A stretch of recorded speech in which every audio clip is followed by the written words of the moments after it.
Someone is asking 3 questions that are related.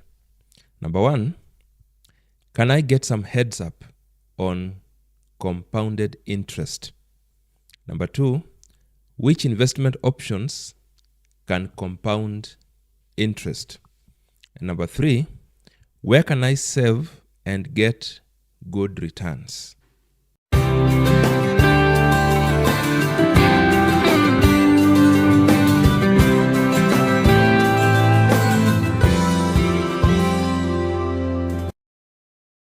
Welcome to A Word from the Coach. Again, if this is your first time here, please subscribe to this channel. Drop us a like, give us a comment. Feel free to ask a question if you have a question that you would want answered, and I'll be glad to make another Word from the Coach video in response to the same. I do so that I do not just respond to one person, but also address similar concerns from other people. 3 questions that are related. The first one is, give me some heads up on compounded interest. Now, compounded interest or compounding interest is where you allow interest earned from the previous cycle to form part of the principal for the current or next cycle. Now, let's say you have invested some amount of money somewhere. You've put somewhere 100,000 shillings, 100,000 kwacha, dollars, whatever it is, where you're coming from. And where you've put the money, it will earn 10% after a certain period, say 1 year. So after 1 year, all factors kept constant, assuming you get everything that was earned. So for purposes of explanation, you receive interest of 10,000. So when you receive 10,000, the requirement of compounding is that you will not eat the 10,000. When you get the interest on top of your investment, you don't eat it. You return it to add to the principal, which was 100,000, for the next cycle. You've heard people say the magic of compounding. Other people have said it is the 8th wonder, okay? Because it baffles people. It shocks people how the money grows faster than if it was just earning interest and you are eating the interest every time. So we have simple interest. This is where you get the interest and you eat it. Every other period, you have the principal as it was. If it was 100,000, it has earned you 10,000. After 1 year, you have eaten the 10,000. So the next year, you start again with 100,000. So you are constantly expecting to get 10,000 shillings at the end of the period. Other factors kept constant, again for purposes of understanding, of breaking this down. Then there is compounded interest or compound interest. This is where after 1 year, the 10,000 has been earned, you do not eat it.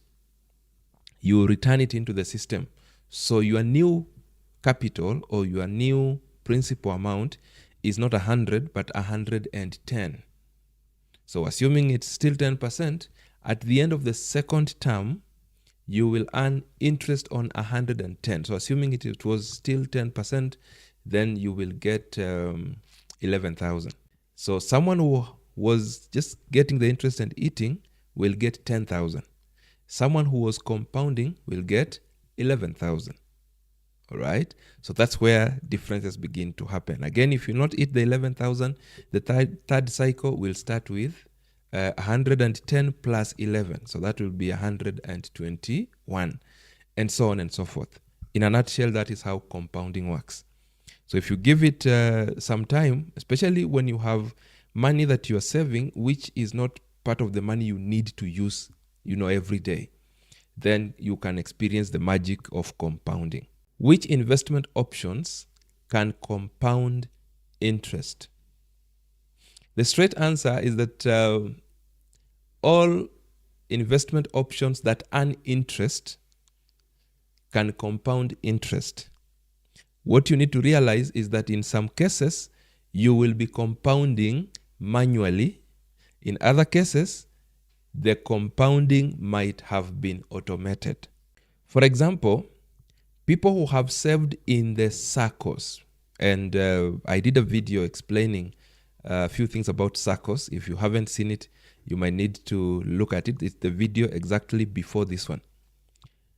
For someone who has invested in the SACCO, or they save in the SACCO, then the SACCO uses the money to lend to others, and then some interest income is received. At the end of the year, the SACCO pays dividends or rebates on the saved amount. When you receive that money, you have a choice to eat the money or to reinvest. And therefore, for the case of a SACCO, it may not be automated. So you will manually compound by returning what is paid to you. You say, for me, I hadn't really planned to use this money. I'm not in a life or death situation that I must use this money. So you return the money back to the system. The SACCO will not refuse. Some SACCOs actually run campaigns. I've been training some SACCOs where they're urging members to reinvest. Okay, some SACCOs might urge members to reinvest in the share capital. Others might urge members to reinvest to boost their deposits, their normal savings. So when you send the money back, you are compounding, because the new capital will be your usual amount as at that period, plus the earnings from the previous season, which you have sent back into the system. Someone else might be saving in what I call specialized bank savings accounts. The bank might have savings accounts that are ordinary. Probably they're not earning anything. They're just ordinary savings accounts. Or even if they're earning very little. Most times they'll even be earning less than inflation rate. But there are other banks that come up with specialized savings accounts to encourage people to save more. And they give what in the banking world would look like premium interest on savings. So let's say, for instance, where normal savings accounts are earning maybe 3% per annum, a bank comes up with a specialized savings account that is paying, say, 8% or 9%. So it's a specialized savings account that is earning relatively higher than the usual ordinary savings account. So if you have such an account, it may be automated for compounding or not. Where it is automated is where, when the interest will be loaded after the accounting period, after the end of your investment period, if you will not withdraw, then the next season begins to pick whatever is available in the account as the new principal. Where it is not automated is once the season ends, you get your capital plus the interest and the story stops there. You are free to reinvest. You don't just pick everything and consume. You're free to return into a similar thing. Other people have put their money in fixed deposit accounts, and the money will earn interest. Upon maturity of the specified period, they receive their interest. If you want to compound, then you can pick whatever you have received plus the principal and set it for a new season. That way you will still benefit from compounding. Then there is the money market funds. These ones are beautiful because in the money market funds, interest is accrued daily and applied at the end of the month, or received at the end of the month. In other words, today, by the end of the day, the system checks how much do you have in your account. Interest is calculated, prorated per day for this particular day for the balance that is there today. And it is noted that today you have earned interest of 127 bob. Tomorrow, the system will again check. Assuming you have deposited something on top, it will check so that it takes the new balance to earn interest on it and keep the figure somewhere. Then at the end of the month, the collections of the interest earned on day 1, day 2, day 3, up to day 30 is loaded into the account. So when you look at your statement, at the end of the month, you will see interest you have earned for that particular month. Now, why I'm saying this one is super beautiful is because as long as you have not picked that money, the second month, the new principal that picks from the first day of the second month is inclusive of the interest that was applied for the previous month. While the other examples I've given might be compounding after a year, for the money market funds, most of them, the compounding happens monthly. You get? So that is how, if you just left your money there, by the time a year is ending, if another person placed their money where at the same rate, where the earning will happen once a month, once a year, and if you compare it with someone who has been compounding monthly, there'll be some difference. So for the money market funds, is automated. As long as you're not touching the money, it continues to compound. Some people can also compound earnings from treasury bonds or even treasury bills. This is when you save money or you lend your money to the government. Treasury bills are short term. Locally here would have bills that are for 180 days, 90 days, and 1 year, 365 days. So assume you had invested some money in the bills, the short-term ones. When the money matures and you get your money and you don't want to use it, you can also float it to buy another bill. That way, you still meet or you still experience the same compounding effect. Someone who has bought a bond is long-term, several years running. What a bond does is that every 6 months it gives you interest. So you have lent your money to the government for the government to use that money, a lot of times purportedly for things like infrastructure and so on, infrastructure development projects and so on. So your money is going to stay with the government, say for 10 years. In those 10 years, the interest that is earned annually is paid to you twice in a year. So every 6 months, you are receiving something. So for the people who have invested huge amounts in those particular places, and they're able to earn interests that are in excess of the minimum investment amount. Let me explain. For example, if the minimum amount to invest in the bond is 50,000 Kenya shillings, if you have invested amounts that give you interest at the end of 6 months, that is 50,000 and above, you can use the same 50,000 to bid for another bond or another bill. So for people who have put some huge amounts in the bonds that get them interests in excess of the minimum amount to invest, and every country has its own minimum, then they can also use that interest to float, to bid for other bills and other bonds. They will still experience the same power of compounding.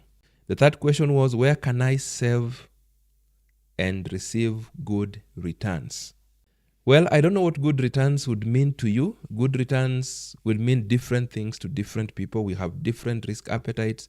We have different expectations as we get into savings and investment. But I will answer the question generally, and generally from my perspective, a fairly good return will be a return that is bigger than the inflation rate of your country. Why am I insisting on inflation rate? Because if you kept your money in a normal bank account where it's not earning anything, you're actually losing because there's always inflation happening.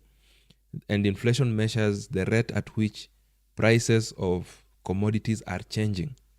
Okay? So if the prices of commodities are increasing and your money is constant, then that money is being drained. You might be happy that the amount is still intact in the bank. It still looks the way it was looking when you put it. But while you are happy that it's still there, intact, the last time you put the money there, it was buying 100 loaves of bread, for example.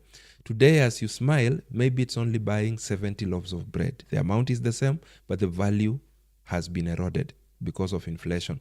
So I would suggest that a good return would be a return that is above inflation rate of your country.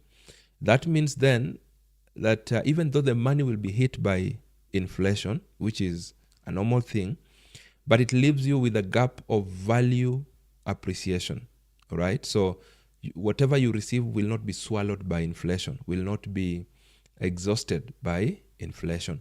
Different countries have got different inflation rates. They keep changing.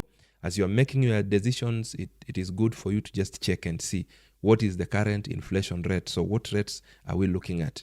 Every time you are thinking about making those decisions, just find out how much they are offering versus what the rate is. Again, information about inflation rate is easily available online. For some people, they will go for putting their money in SACCOs, and they will get good returns. There are SACCOs that give people very beautiful returns. By the way, there is no standard of how much SACCOs will give. So different SACCOs will give depending on how they performed. So there are people who have their SACCOs giving them returns in excess of 10%, in excess of 12% for a long period of time, 15%. There are other SACCOs that will even struggle and probably not even be able to pay for certain periods. If they're struggling, they can't pay.